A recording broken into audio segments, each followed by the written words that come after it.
പ്രതിബോധിതാം ഭഗവതാം നാരായണേന സ്വയം.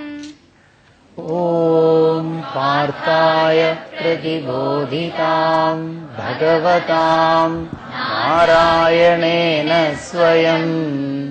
വ്യാസേന ഗ്രഥിതാം പുരാണമുനിനാം മധ്യേ മഹാഭാരതം. വ്യാസേന ഗ്രഥിതാം പുരാണമുനിനാം മധ്യേ മഹാഭാരതം. അദ്വൈതാമൃതവർഷിണീം ഭഗവതീം അഷ്ടാദശാധ്യായിനീം. അദ്വൈതാമൃതവർഷിണീം ഭഗവതീം അഷ്ടാദശാധ്യായിനീം. അംബ ത്വാമനുസന്ദദാമി ഭഗവദ്ഗീതേ ഭവദ്വേഷിണീം. അംബ ത്വാം അനുസന്ദദാമി ഭഗവദ്ഗീതേ ഭവദ്വേഷിണീം.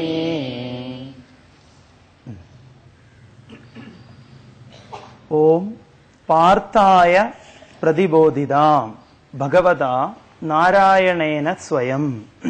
വ്യാസേന ഗ്രഥിതാം പുരാണമുനിനാ മധ്യേ മഹാഭാരതം. അദ്വൈതാമൃതവർഷിണീം ഭഗവതീം അഷ്ടാദശാധ്യായിനീം. ഹേ അംബ ത്വാം അനുസന്ദദാമി ഭഗവദ്ഗീതേ ഭവദ്വേഷിണി. പാർത്ഥായ, ഓം എന്നുള്ളത് ഈശ്വരനെ അഥവാ ബ്രഹ്മത്തെ, സത്യത്തെ ശബ്ദത്തിലൂടെ അവതരിപ്പിക്കുന്നത് ഒന്ന്. പിന്നെ മംഗള സൂചകമായിട്ടുള്ളതാണ് ഓം. ഓംകാരത്തോട് കൂടിയിട്ട് നമ്മുടെ സർവശാസ്ത്രങ്ങളും മന്ത്രങ്ങളും ഒക്കെ ആരംഭിക്കുന്നു എന്ന് പറയാം. ഓംകാരത്തെ ഇവിടെ ഭഗവത്ഗീത ജ്ഞാനയജ്ഞത്തിൽ നമ്മൾ വളരെ വിശദമായിട്ട് കാണുന്നതായിരിക്കും. ഭഗവത്ഗീതയിൽ ഭഗവാൻ അർജുനൻ ഉപദേശിക്കുന്നത് ഈ ഓംകാരമാണ്. ഭഗവത്ഗീതയുടെ കേന്ദ്രമാണത്, കേന്ദ്രം.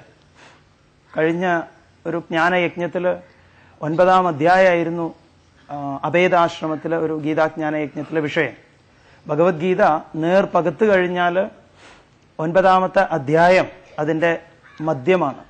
ആ 9ാം അധ്യായത്തിൽ അതിന്റെയും പകുതിയിലാണ് ഈ ശ്ലോകം, അതിന്റെയും പകുതിയാണ് ഓംകാരം എന്ന് പറയുക.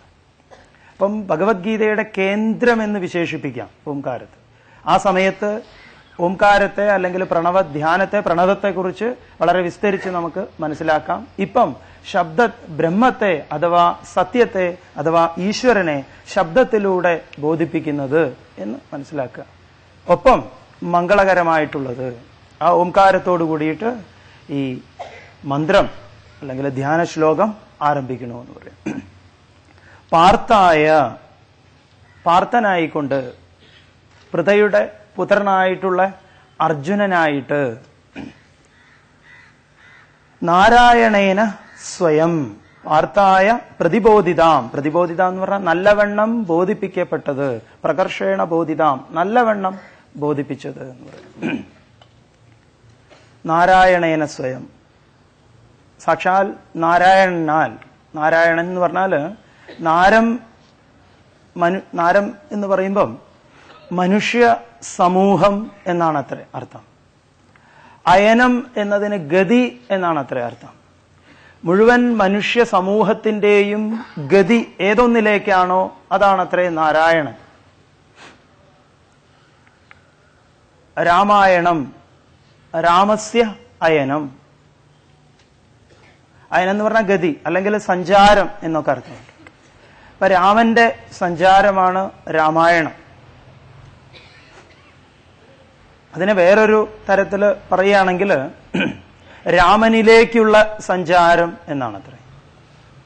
രാമൻ എന്ന് പറഞ്ഞാൽ സർവേഷു ഭൂതേഷു രമന്തേ ഇതി രാമഃ.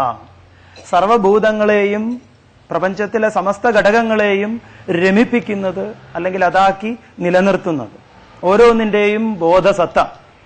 അപ്പൊ രാമായണം എന്നുള്ളത് നമ്മുടെ സ്വരൂപത്തിലേക്കുള്ള സഞ്ചാരമാണ്. ഞാൻ ആര് എന്ന് അന്വേഷിക്കലാണ് രാമായണത്തിന്റെ താത്പര്യം. ഇതുപോലെയാണ് നാരായണം. പരമമായിട്ടുള്ള ജ്ഞാനത്തെ പ്രദാനം ചെയ്യുന്നവൻ നാരായണൻ. ആ നാരായണൻ പാർത്ഥനായിക്കൊണ്ട് അർജുനനായിക്കൊണ്ട് സ്വയം അവതരിപ്പിക്കുകയാണ് ഈ ഭഗവത്ഗീത. ഭഗവത്ഗീതയെ പ്രകീർത്തിക്കുകയാണ് എന്ന് പറയും, സ്തുതിക്കുകയാണ് ഇവിടെ. പാർത്ഥായ പ്രതിബോധിതാം ഭഗവതാ, ഭഗവത എന്ന് പറഞ്ഞാൽ ഭഗവാനാൽ, നാരായണൻ ഭഗവാൻ, ഇങ്ങനെ രണ്ട് ശബ്ദങ്ങളാണ് ധ്യാന ശ്ലോകത്തിൽ പറയുന്നത്. ഭഗവാൻ എന്ന് പറയുന്നത് ഭഗകളുള്ളവൻ ഭഗവാൻ എന്നാണ്. ഭഗകൾ, ഭഗ എന്ന് പറഞ്ഞാൽ ഗുണങ്ങളാണ് അത്രേ. 6 ഗുണങ്ങളെയാണ് പ്രധാനമായിട്ട് ഭഗകൾ എന്ന് പറയുന്നത്. ഐശ്വര്യസ്യ സമഗ്രസ്യ ധർമ്മസ്യ യശശ്രിയ വൈരാഗ്യസ്യാധ മോക്ഷസ്യ ഷണ്ണാം ഭഗ ഇതീരിണ. ഐശ്വര്യസ്യ സമഗ്രസ്യ, സമഗ്രസ്യ ഐശ്വര്യം, സമ്പൂർണമായിട്ടുള്ള ഐശ്വര്യം. അതുപോലെ യശസ്, വൈരാഗ്യം, മോക്ഷം, ശ്രീ. ഇതാരിലാ?